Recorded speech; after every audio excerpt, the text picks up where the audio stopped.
I would like to thank, first of all, I would like to thank Madame Luca, Madame de la Madeleine pour cette invitation. And I would like to excuse myself because I can't speak French so fluently as to give this conference in French. And so what I would like to start saying is that I think that open science indeed, and these open science days that you are starting today, indeed give us a lot of hope regarding the possibilities of open science, but also, and that is why I put this title to this conference, The Project of Open Science in an Unequal World.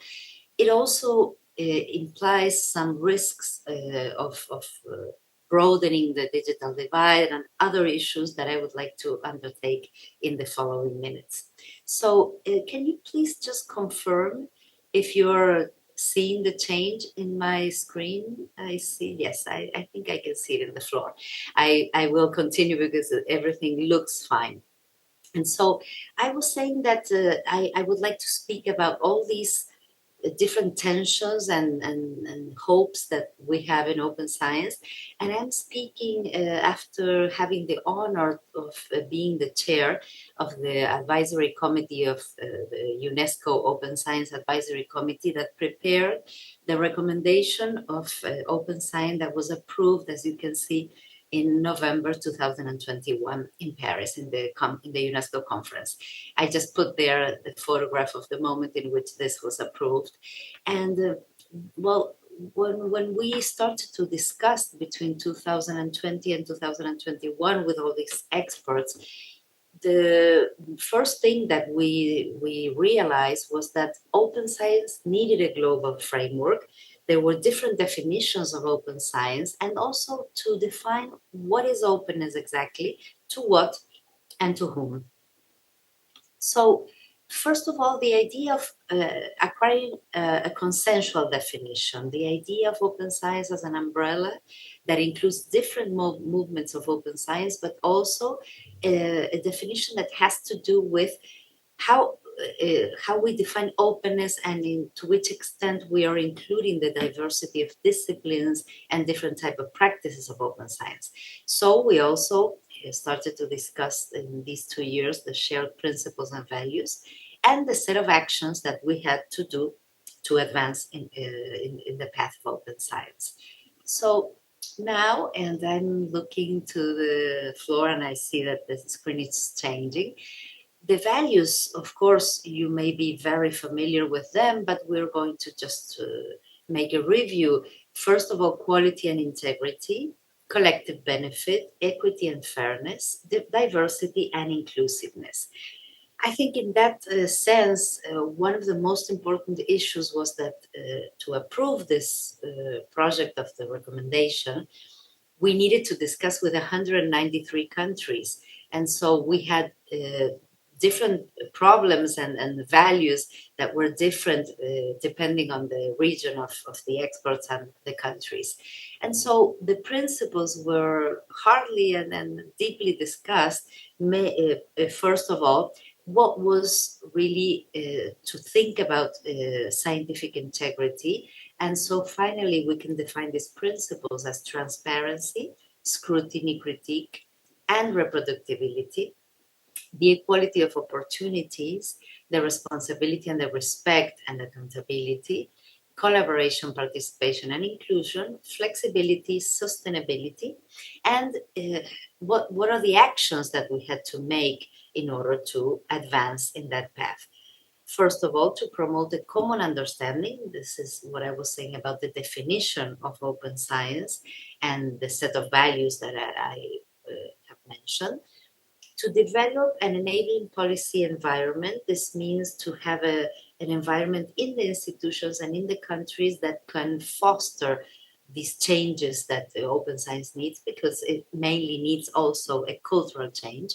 So the idea is to foster a culture of open science at the level of the institutions, at the level of the countries, and at the global level. And then we had to invest, of course, in human resources, because, for example, for the curation of the data, we need specialized personnel. And we also need the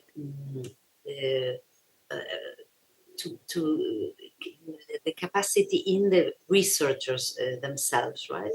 Not only in specialized personnel in libraries, but I mean also for the researchers.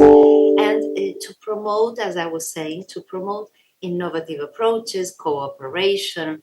And so when you listen to all these values, principles, and actions, it really looks as a very solidarian and transparent path. But in this new scan that you're looking at now, if you look at your right, you will see indeed that all these principles and values can convert themselves in reality when we think about collaborative infrastructures, when we think about the FAIR principles, that there is an E that I see that is not right. I meant the FAIR principles, the care principles that were developed related to the intervention, to the openness to other types of systems of knowledge, bibliodiversity, multilingualism, interculturality, the responsible evaluation, and the search for social relevance. Also, this is all linked to the third dimension of open science, which is citizen science or participatory science. And of course, the main roots of open access, which are compatible with all these principles, which are the diamond and the green open access. Now, to your left, you will see that all these principles and values and all these aims that we really share in all this process of preparation of the recommendation finds obstacles and finds contrasting values.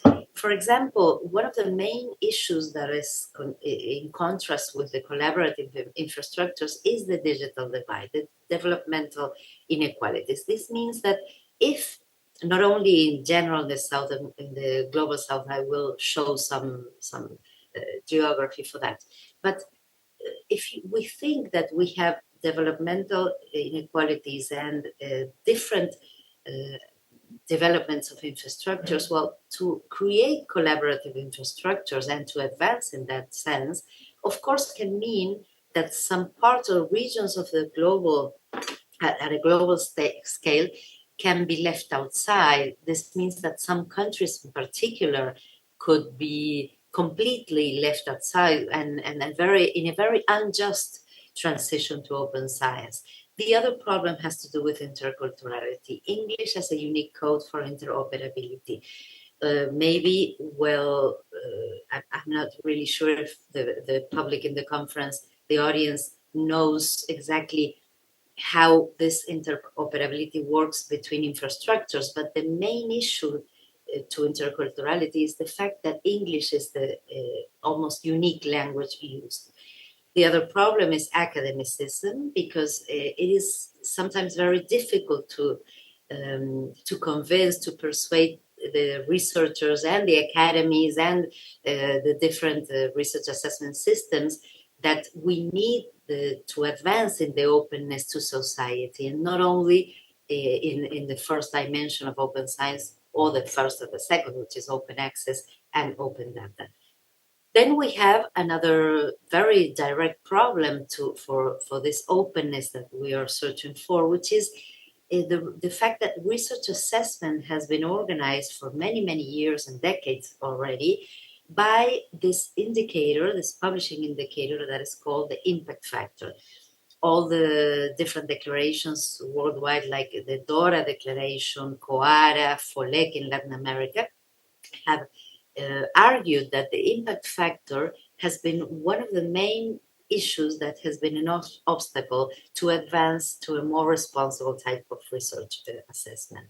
And of course, the last one, which I will delve in some minutes, which is the fact that open access has developed with the transfer of the costs to the author or the authors or the institutions. Now, if we go to the dimension of open science that has to do with open data, with the creation of infrastructures, with the development of a correct framework for the green route and the creation of repositories for data. In this World Planisphere, you can see that the development of repositories of production or output is pretty much developed even in the south. Of course, not in Africa. You see it in white because the color blue is darker when you have more repositories. But then if you see, for example, South America, it is really a region with a lot of a high development of repositories. We even have, I will say something about this later, the Federation of Repositories for Latin America, which is called La Referencia. I'm sorry for Iberoamerica because Spain and Portugal are part of this. And La Referencia harvests more than 800 institutions. So we really have a pretty good development in terms of repositories. And of course, you can see the richer countries with more amount of repositories. But if you now look at the next World Planisphere, you will see that when it comes to the repositories for data, which are more complex and need other types of framework of interoperability, you can see that the global north is really reinforced in this way, is really a lot more ready for this type of repositories. Even countries such as China or Asia, you can see that, or Russia, you can see that they really have developed very scarce amount or very little amount of repositories for data. And the main change that you can see that is visual is with South America. Because to your left, South America, you could see that has a lot of repositories for production, the old libraries that have become digital. But on your right, you can see that South America really has a very, very weak development of the repositories for data. And finally, the other infrastructure that is very important, which is the CRIS, or the Current Research Information Systems. This research information systems have been developed in North America as managing systems for information. They mainly integrate the information of the researchers, the institutions, and the projects. And so there you can have really an integration of the information that is absolutely key to develop open science. Well, you here can see that you have a good development in the northern countries such as Norway or the Netherlands, also in the United States, but in the South and many other countries, you can't find the development of the CRIS systems. In Latin America, we only have two countries that have developed national CRIS. In the same way as I was saying for the Nordic countries. So if we now go on to the problem that one of the main problems that we have related to the open access and the value regimes that are behind and the need for a cultural change.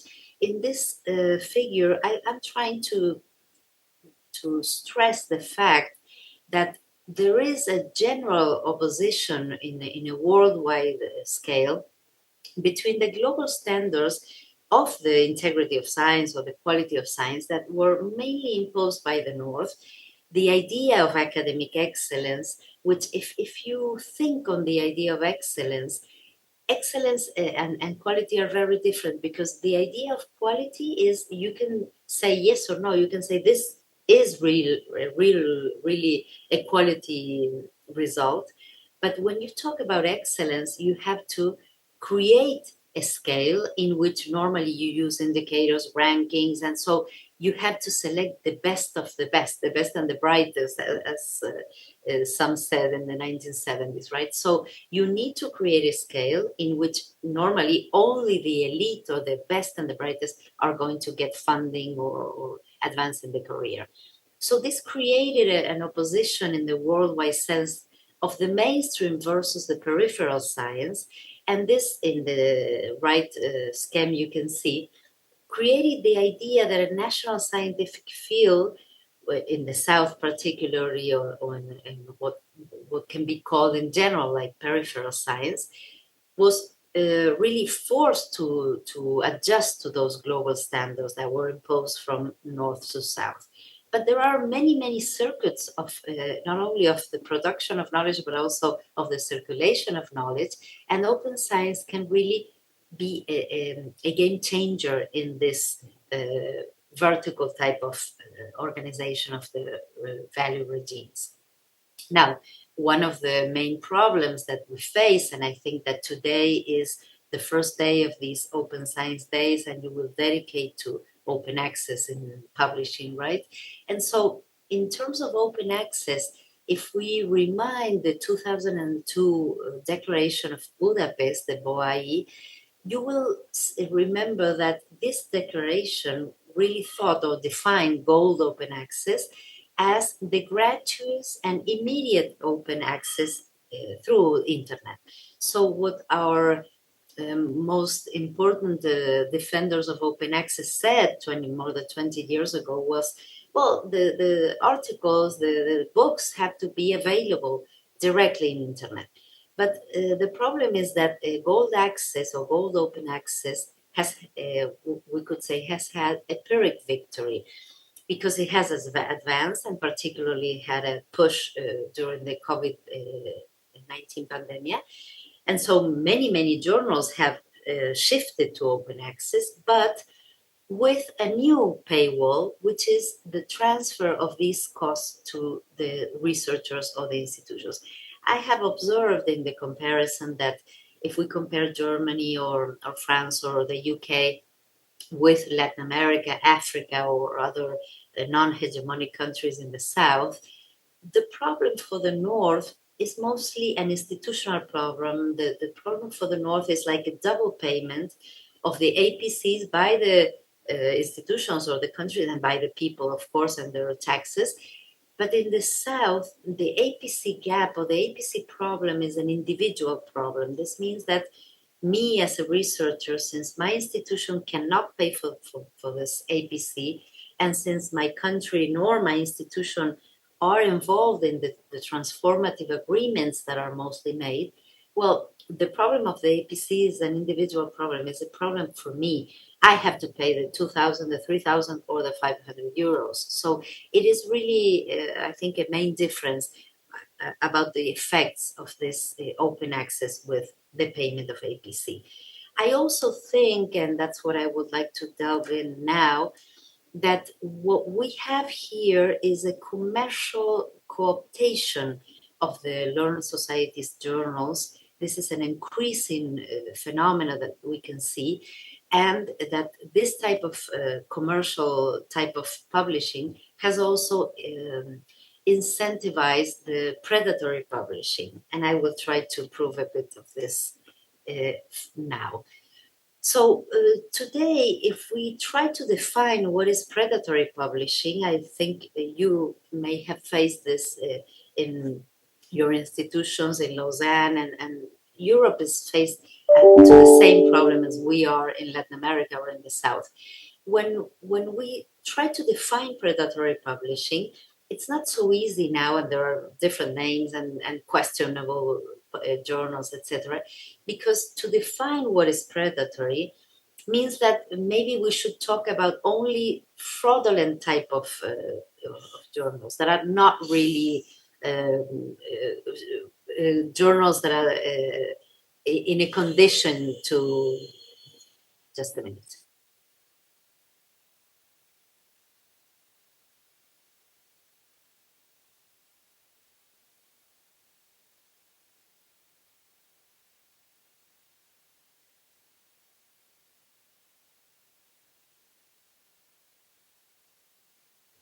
I'm sorry, I was just trying to solve this noise that I have behind. This is the problem we have with this virtual conferences. I'm sorry. And so I was saying that to define predatory publishing is not easy because it is, are we talking about commercial publishing? But we have big publishers that also publish very good and quality journals. But the fact that the academic institutions that are behind these journals are increasingly losing the control, the academic control of the journals is a very big problem. So the question is, who are the publishers?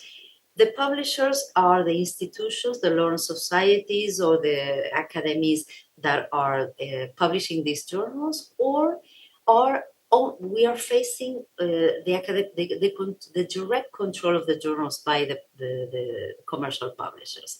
If we now ask what is the word publishers in English, it refers to the commercial companies that publish the journals. In general, if we go to the Ulrich database, for example, the publishers are these commercial publishing companies, right? But this overlaps with the fact that the academic institution that owns the journal in this Ulrich database is called the corporate author.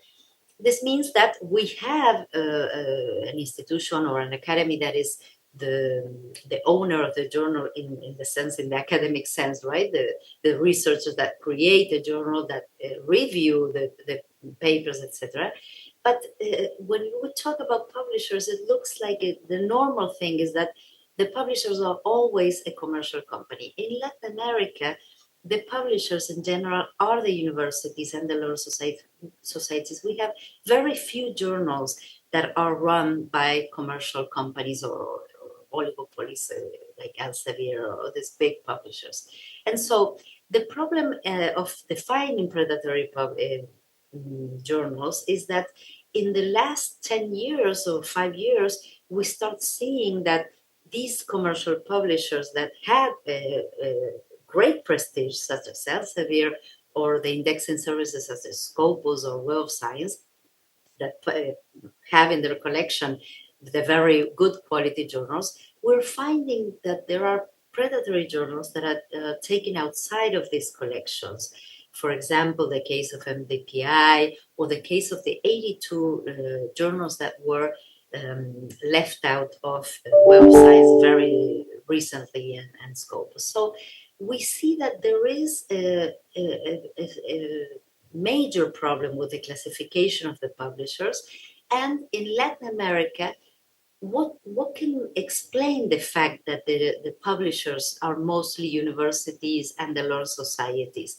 Well, the fact that we have a development of the national information systems since 1950s, the fact that we have regional indexing systems for and diamond journals also for more than 20 or 30 years. In Latin America, you can see Latindex, Cielo, Redalic, and Biblat are in regional indexing systems that really can guarantee the quality of these journals. We have more than 4,000 journals that are diamond journals and that are indexed in these systems. We also have a dynamical book publishing industry and open access national laws in some of the countries. For example, Argentina, Peru, and Mexico. I will speak about Argentina and some of these legislations in a minute. And so I mentioned La Referencia, which is the federation of 10 countries that harvest all the repositories of the region. And finally, we have a development of citizen and participatory science, and this has to do with a very, very long development of what in English is called third mission or service. And this is developed in the major universities since 1900. So this has to do with the fact that we have an open access ecosystem, which is non-commercial and managed by the academic community. Now, the contradiction that I would like to pose here is that even in Latin America or in Africa, if you, particularly in Latin America, you see all these features of the region in terms of advancing to non-commercial open science and all these diamond journals that I was mentioning and all this ecosystem.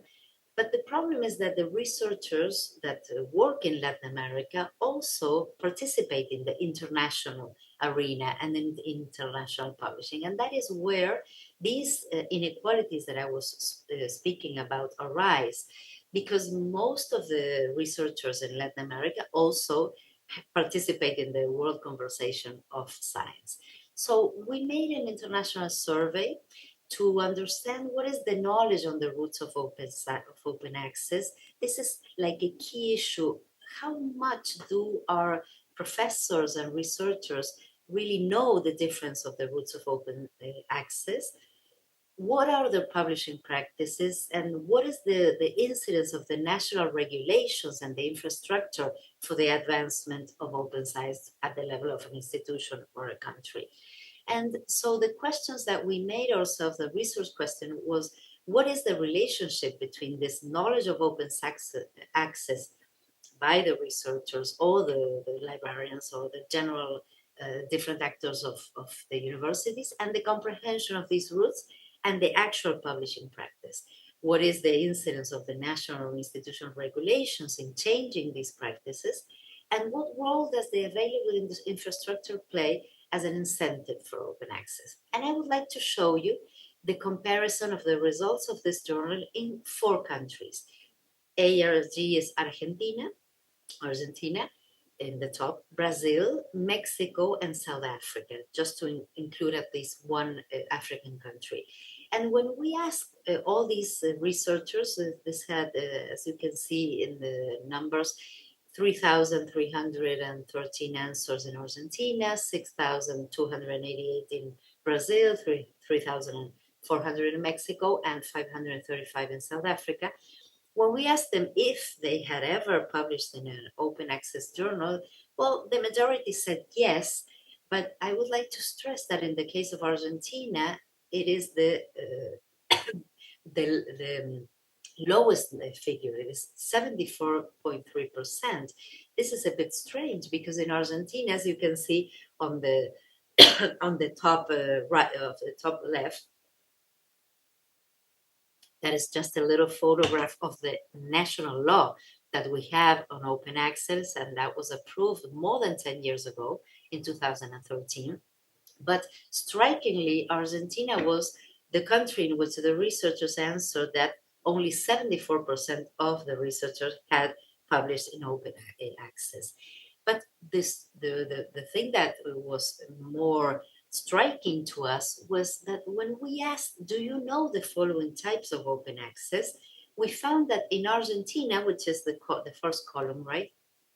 The 38% of the people only knew what green open access was.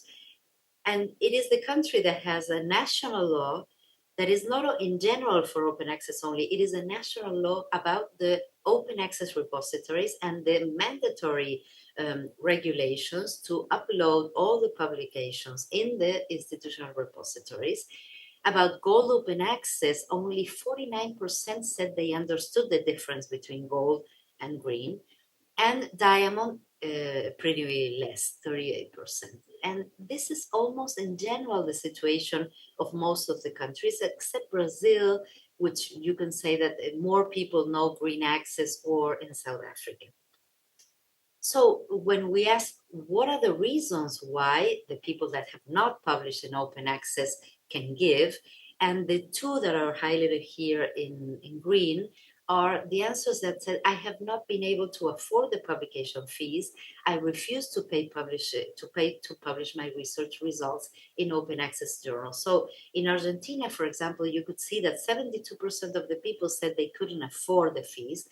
But it is interesting to find that we, faced to this individual pressure to pay yourself the fee, that 41% of the people say they really rejected as an ethical answer. They rejected to pay to publish. And this answer is pretty high also in Brazil, in Mexico, and in South Africa. But to not being able to afford the fee is also a problem for Brazil and for Mexico. And so the general conclusions for these countries were that the knowledge of open access and the comprehension of these different routes was really an important incentive to change publishing practice, or to be conservative about open access and to prefer the traditional subscription type of publishing. In the case of Brazil, one very interesting thing is that when you develop infrastructure, because of all these countries, is the country with the major development of repositories and open access infrastructure. As a matter of fact, Brazil is the country that has a CRIS system for all the country, almost finished and in progress now. But without the correct incentives, this pushes the commercial open science, open access. And in the case of Argentina, and I will go deeper on this in a minute, well, what we can observe is that the actual incidence of national regulations in publishing practices is less than we expected, right? And finally, in the case of Mexico, the lack of incentives and the vague regulation seems to be related to the scarce knowledge on the different woods. I was saying that I wanted to go deeper in the Argentinian case because precisely is the case in Latin America in which we have a national regulation for more than 10 years that is trying to boost or to foster the open access through the green route. But what we found in a national study that we finished in 2022 is that, of course, as is happening in any country in the world at this moment, the APC costs are rising. You can see that for the total Argentina, the rise is really very high, more than yes, more than doubled from 2013 to 2020. But if we go to the right, you can see that if we only take the corresponding author, that should be the person that is paying the APC, even if it's the person or the institution, normally it is the corresponding author. The expenses between 2013 and 2020 for all the articles with an Argentinian corresponding author was of more than $11 million. In the case of CONICET, we can find that the total expense is a lot less than for the Argentina as a whole. And the CONICET is the National Agency for Research.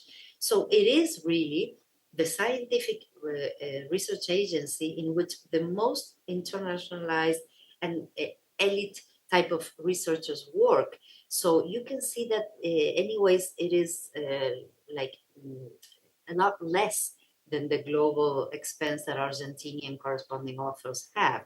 And so what's happening, you can ask, well, how are they facing this problem? Indeed, in the CONICET, the most, and in general, of the research in Latin America, but especially in Argentina, the expense, the problem of the APC and the most affected disciplines are biology and health and medicine. They have more or less 60% of the journals charging APC. So they have very less options than other disciplines.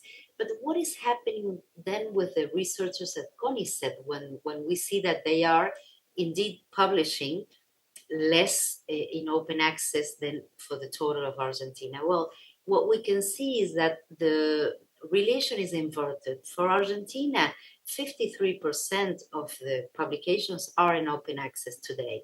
I mean, from this period, right? 2013 to 2020. But if you go to only the articles with an affiliation in CONICET, this changes and only 46% are in open access. Our conclusion is that the researchers at CONICET have, and we have made interviews and focus group in the qualitative type of research also to understand this, is that they have really left aside the open access problem, and they have just decided to publish where they are able to publish and not to pay.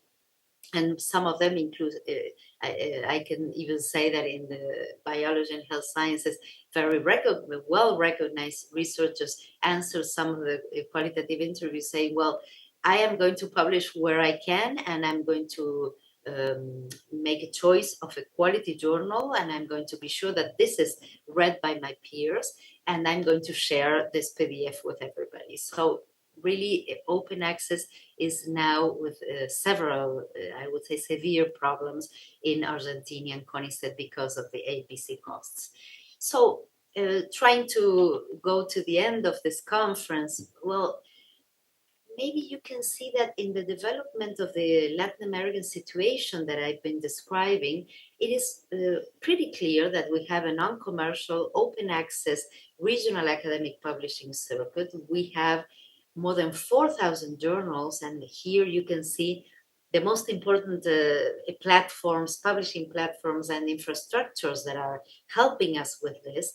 We have more than 4,000 journals that are indexed in Redalic, in Cielo, or in Latindex or Biblat, and they are self-managed by the academic community. Indeed, the publishers for us, it's a very transparent situation. These 4,000 journals are mainly run by universities, are mainly run by the learned societies.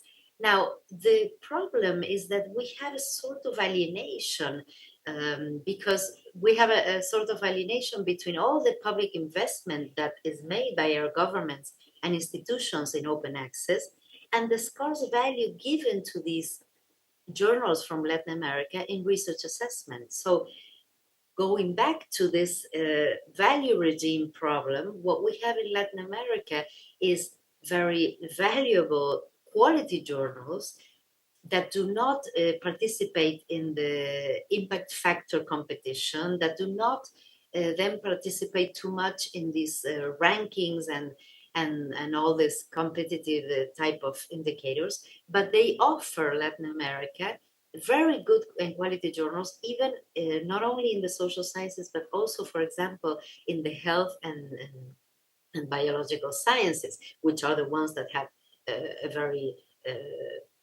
severe problem with the APC. But why are most of these international researchers rejecting the opportunity to publish in these journals? Well, the problem indeed is related to the change that we have to make in in a open and different type of evaluation for career, academic career, and for funding. And so the conclusions, well, what type of open science are we searching to develop? What type of openness are we looking for? This cannot be defined, and that was one of the most important problems we faced in the committee of experts at UNESCO. We cannot define open science for all the countries and in a worldwide scale without considering that we have a plurality of agendas and we need plural agendas. We need then a contextualized type of assessment and a contextualized type of definition of open science, especially to be able to foster and to respect the diversity of circuits of or styles of production and circuits of circulation of knowledge. This means that we not only can have diverse type of production within a country, but also within an institution. Because in an institution, the best thing to do is to have different type of production and different types of dialogue.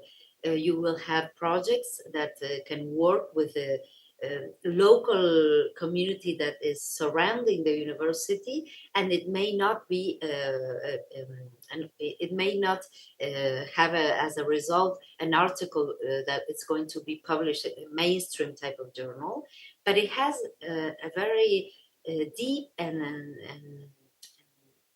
relevance for the community that is surrounding the university. So to have a plural agenda means that the one institution, one university can also bet in different type of discussions to think about the relevance of the local agenda and also in the world conversation of science.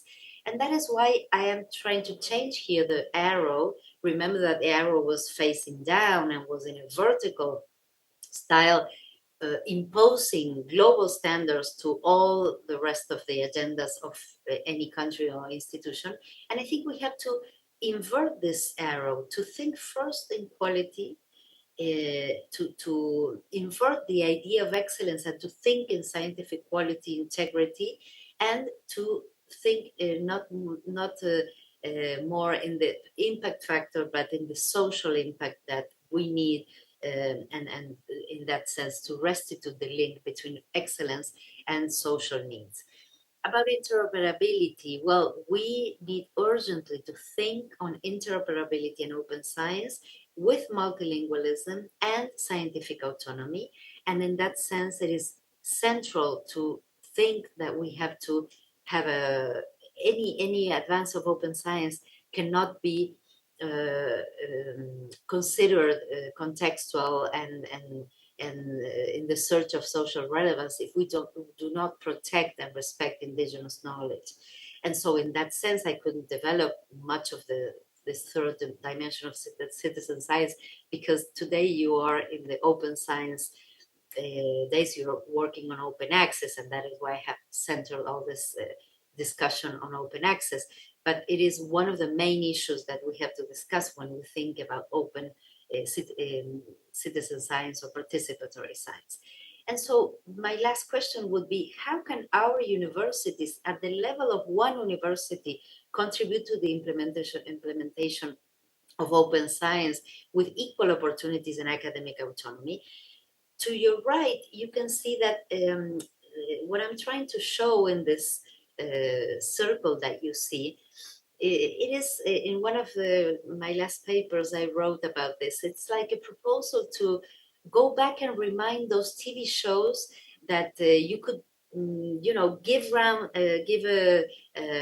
movement to this round things that could give you some prizes. You had to discover a word or discover something and give it a spin to those type of TV shows that existed in the past. Well, I think we have to spin really what we traditionally understood by research assessment, and to recognize that we have different type of prestige that or value regimes that are living or coexisting within not only one country, as I said, but within one university.